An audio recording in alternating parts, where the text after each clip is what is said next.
بسم اللہ الرحمن الرحیم ولولا اذ سمعتموه قلتم ما يكون لنا ان نتكلم بهذا سبحانك هذا بہتان عظیم۔ ایک یہ قرآن کی آیت ہے، ہم عائشہ رضی اللہ تعالیٰ عنہ سے متعلق نازل ہوئی تھی۔ اللہ تعالیٰ بری بات کو سننا پسند نہیں کرتا، اور جو برائی کرتے ہیں ان کی کیا حالت ہوگی۔ یہاں مومنوں کو، صحابی موقع پہ جو موجود تھے، ان کو بھی سمجھایا گیا پچھلی آیتوں میں کہ جب تم نے سنا تو یہ کیوں نہیں کہا کہ یہ غلط ہے، یہ بات کیوں نہیں تم لوگوں نے کہی، اور یہ سنتے کیسے رہے تم لوگ۔ ولولا اذ سمعتموہ، تم نے ایسی بات سنتے ہی کیوں نہ کہہ دیا کہ ہمیں ایسے بات منہ سے نکالنے بھی لائق نہیں۔ یا اللہ تو پاک ہے، یہ تو بہت بڑا بہتان ہے اور تہمت ہے۔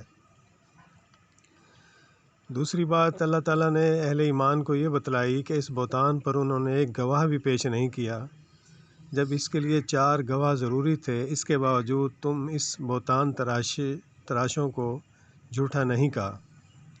یہی وجہ ہے کہ ان آیات کے نزول کے بعد حضرت حسان، مستح اور رحمنہ بنت جاش رضی اللہ عنہ کو حد قذف لگائی گئی۔ عبداللہ بن ابی کو سزا اس لیے نہیں دی گئی کہ اس کے لیے آخرت کے عذاب عظیم کو ہی کافی سمجھا گیا، اور مومنوں کو سزا دے کر دنیا میں ہی پاک کر دیا گیا۔ دوسرے اس کے پیچھے ایک پورا جتھا تھا۔ اس کو سزا دینے کی صورت میں کچھ ایسے خطرات تھے جن سے نمٹنا اس وقت مسلمانوں کے لیے مشکل تھا، اس لیے مصلحتاً اسے سزا دینے سے گریز کیا گیا۔ بات کرنے کی جو وہ یہ ہے کہ ہم ہر چلنے والے پہ ایک بات کس دیتے ہیں، ہر چلنے والے کی کوئی بات کر دیتے ہیں جو اگلے کو اتنی بری لگتی ہے۔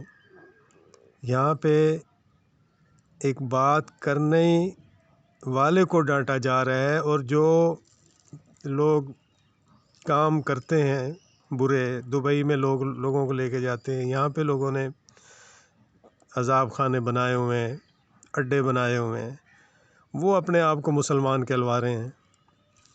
تو اللہ تعالیٰ کا جو قرآن کا جو حکم ہے، اللہ تعالیٰ کا جو حکم ہے وہ یہ کہ کوئی بات بھی ایسی نہ کرے، کام تو دور کی بات ہے۔